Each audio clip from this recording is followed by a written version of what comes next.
What's better for dinner than a casserole? Tonight I'm sharing 3 cheap and easy casseroles to feed your family that won't break the bank.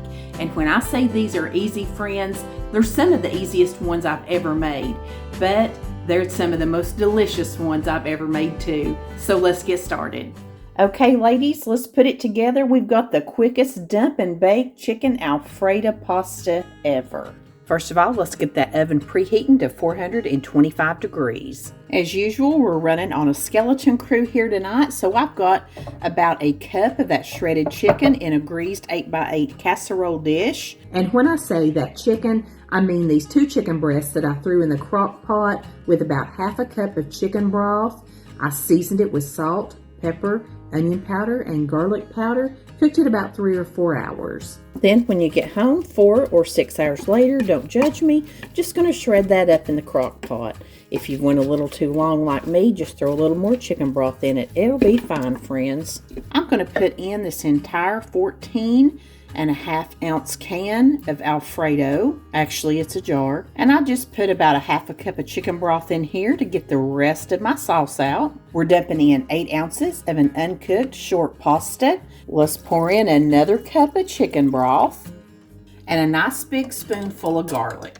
Now let's just get this mixed up a little bit and make sure that our chicken is mixed in and all of our pasta is buried underneath of our broth and our sauce. This would be really quick and not very expensive to make a huge dish of this for a big family. Of course, I'm halving it, but as always, I'll have you the full recipe linked down in the description box. It'll take you to my website where you can either print it off or pin it to your Pinterest board. I'm going to cover this really tight with some aluminum foil. Put it in that oven for 30 minutes. Bring it out and stir it. If your pasta is not fully cooked by then, cover it back up. Bake it another 10 minutes or so. But if it's ready to go, we're going to sprinkle on a big cup of mozzarella cheese and bake it 8 or 10 more minutes uncovered until it is nice and gooey and brown and delicious. I put just a little parsley over the top of mine to give it a pretty little bright green, and this was so delicious. The flavors were amazing.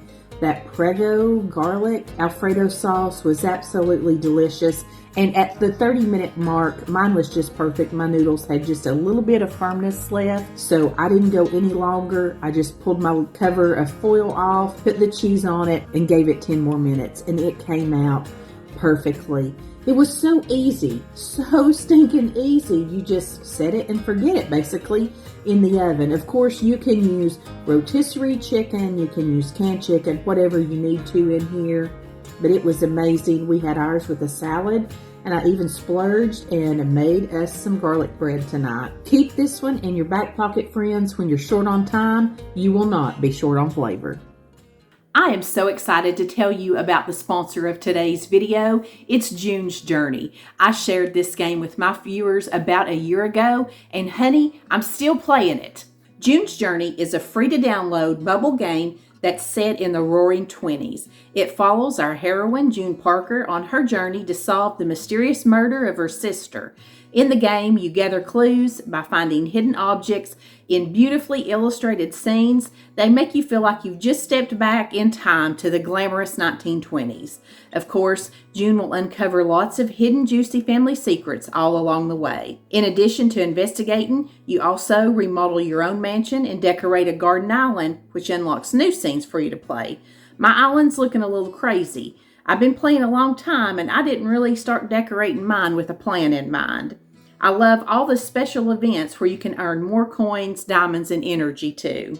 I love to play when I've got a break in the kitchen, and relaxing with June's Journey is my favorite way to unwind from a busy day. It's lots of fun to find the hidden objects and to see what June Parker will be up to next. You can download June's Journey for free by clicking the link in my description box below, or you can scan the QR code here on the screen.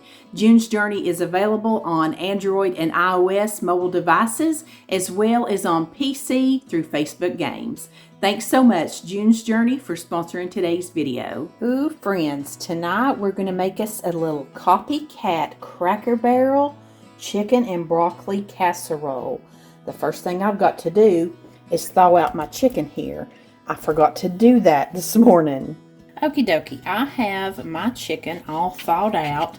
And number one, I'm making about half of the size of this recipe because we don't need the whole thing. And number two, with your chicken, you want to use a really nice thin chicken breast because we don't have to cook it before it goes in the casserole, which is awesome. I love that about this recipe. But instead of leaving my thin sliced breast whole, I like to cut them into chunks because I just think it makes this casserole a little bit easier to eat. If you've ever gotten it at Cracker Barrel, they just have a really big whole chicken breast under there. And I just kind of like to serve it up more like a casserole where you can dish it out. It just seems to make it a little bit more family friendly. And your chicken can go a little bit further too. Like really one chicken breast might have been enough for us. I'm going to go with this like 8x8 casserole dish. Give it a little spray. Some of this avocado oil spray. Now I'm just going to put my chicken right down in the bottom of here. Let's get it spread out just a little bit. You could obviously just use some salt and pepper, but I'm going to use a little bit of my Auntie Nono's. It's salt, onion powder, and garlic powder.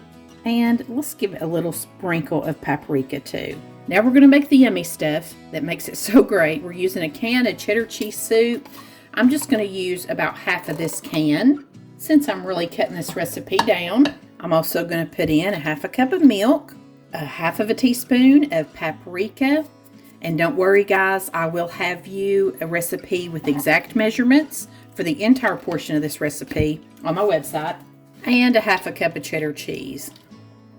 Now that's silly. Why couldn't I just use the other half of that can of soup? I didn't really think that through. We're just going to go with it though. Alright, let's get this mixed together. That's a little runny to me. Plus, to me, this is just screaming for some sour cream. So I'm going to put in, this is probably a fourth a cup of sour cream. Let's get it all mixed in. Now I'm going to take almost all of this cheese mixture. I'm just going to save back maybe half a cup of it. And we're going to do something on the top with it. So let's spread it out over our chicken. Now we're just going to drop our broccoli in here. And for my broccoli, I took the large broccoli flowerets I have and I just cut the stem off and then made them just as small a little pieces as I could because I like little bites of broccoli in every bite of my casserole. You could also just use you a frozen bag of broccoli. You would just want to let it get good and thawed out. I'm just going to put a little bit all throughout here. This is probably a cup or a cup and a half. Here's all of our favorite casserole topping, the good old sleeve of Ritz crackers. Let's get it crushed up. Now we're going to sprinkle this right across the top. And like most times when we use this or panko, which you could also use, normally we mix it with some butter and put it on here. And we want it really crispy.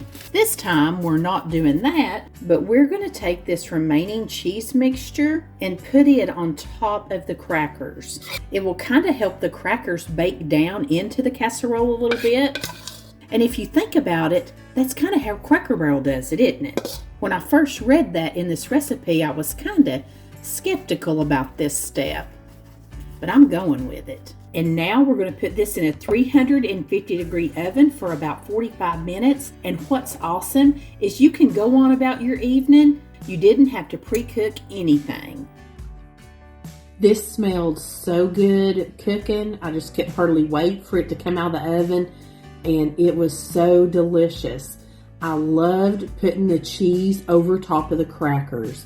Cracker Barrel was onto something there. That's why they have almost 700 locations nationwide here. They know what they're doing. This was absolutely delicious.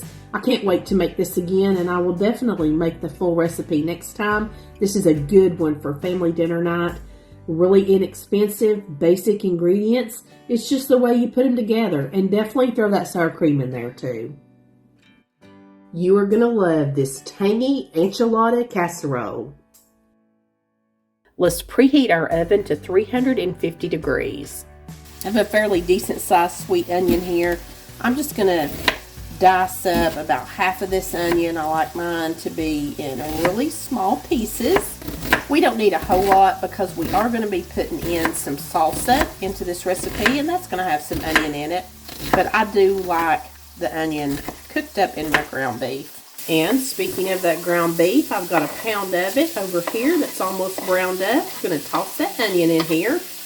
We're just going to finish cooking up our ground beef and letting this onion soften up a little bit.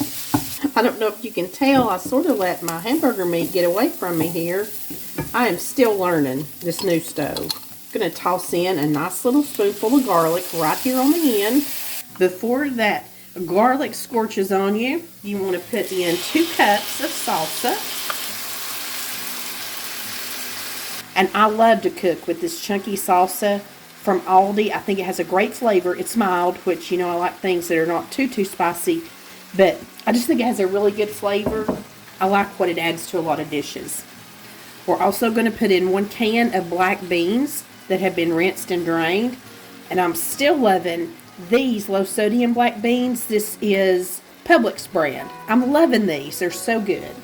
Going to put in 1 envelope of taco seasoning, just whatever kind you have or like. Then 1/4 cup of a bottled Italian dressing. This is what makes this casserole so good. Tonight I'm using the wishbone Italian. I wouldn't recommend a creamy Italian like the Olive Garden. You want it to be more like the zesty Italian or just a regular Italian dressing. First time I made this casserole, I thought the Italian dressing was such a strange, oddball ingredient to put in a Tex-Mex casserole. But honey, it's what makes it good. I love it. We're going to get all this mixed in together and just let it simmer here for about 5 minutes. Tonight I'm going to use this springform pan. I haven't used this in forever. It also has an insert that can be used as a bundt pan, and also a little heart insert you can put in there and make heart-shaped cakes. I've made exactly 0 heart-shaped cakes or bundt pans in this dish. Not a 1. That just goes to show you, a lot of times, all these little one-and-off pans that we get, don't always use them, do we? But I have used this before. I've used it to make cheesecakes, and I really like it. I usually make this in a 2-quart Pyrex dish. I'll put a picture up here of what it looks like when I make it in that, and it's definitely fine to make it in that too. But I'm anxious to try this. Giving it a good spray around the sides and the bottom. And I have a soft taco-sized tortillas.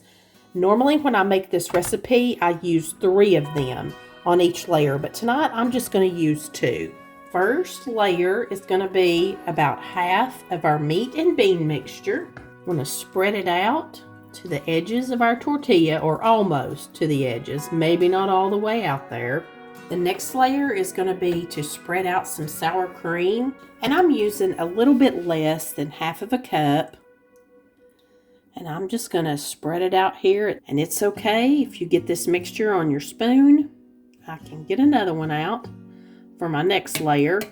Next, we're going to do about a half a cup of cheese. I'm going to do a little cheddar cheese and also a little Monterey Jack. I love this together. Now, you're welcome to use one of those like Mexican blend cheese or the queso quesadilla, but to me, this is not like a spicy queso type of dish. I just think cheddar and Monterey Jack is perfect here. Now, I'm going to put 2 more tortillas down. Let's put in the rest of our meat and bean mixture. I might be sorry that I'm using this springform pan and not my Pyrex dish that holds everything in the sides. We're going to try it though. I just think it would be so much easier to like cut it and stuff. Here comes that sour cream. Give it a little spread out. And as it cooks, it's going to spread on out, so it doesn't have to be perfect. We're just giving it a little head start here. Let's top with some cheddar cheese and some beautiful Monterey Jack cheese. I'm going to put a little extra around the edges here. We are going to put this in a 350 degree oven. And I just remembered something about this springform pan. I need to put a sheet pan under it. Hang on. Wow, that would not have been fun, friends. That would not have been fun. Now let's put that in a 350-degree oven for about 15 to 20 minutes. And now I'll clean my mess up. I'm a little under the weather if you can't tell, and I don't know about y'all, but when I'm sick, I can make the biggest mess. When I don't feel good and I'm cooking, I can make a big old mess. If y'all could see me right now, you would click off this video and you would run as fast as you can. Far, far away. It's bad around here. I like to turn mine on broil for just a few minutes to get it nice and brown on the top. Gonna need to let that stand for about 5 or 10 minutes before we cut into it. It looks wonderful. It smells wonderful. Let's see if I can even remember how to get this thing off here. I forgot. There we go. Yeah, you just undo it and it slides open. It's the kind of mess I got myself in. Hey, not too bad. I definitely could have went 3 layers this time. Definitely could have went 3 layers. Just cut us a big pie section out of here. Let's see what we got. Did I get it cut good? Wow, that smells and looks so good.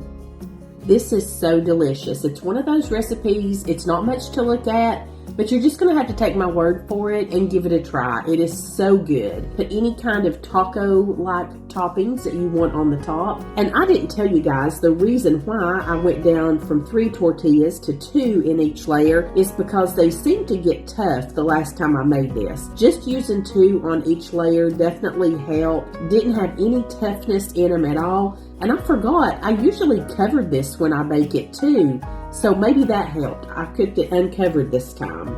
It's definitely delicious. It's one of our favorites. And you can see here, it did start to come together. The longer it sits there and it gets cold, it's going to come together just fine. But we're not going to eat it cold. We're going to eat it hot. Don't forget to download June's Journey for free using the link in my description box, or you can just scan the QR code on the screen. I know you're going to love playing. Be sure to take a look at this video right here next if you need some more dinner inspiration. Thank you so much for being here. Until next week, I send you love from my kitchen.